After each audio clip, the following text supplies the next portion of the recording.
Hi everyone, welcome back to my channel. Now in this video, we are going to see how to add a filter in Looker Studio. We have to go for add controller on the top toolbar at the top and we have to click. We have different options of drop-down list, fixed size list or checkbox. I am selecting the drop-down list and we can choose the dimensions which is required for us, which is in the right side panel from the data section. We have to click on the column which we want to select.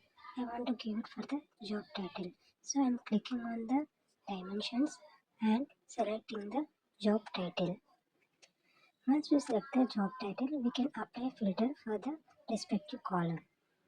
So I have selected the job title, and in the job title which one we want to select. We will be having the drop down list which are there in the data. So I am selecting the directors, and if I click on only, it is going to select the one option.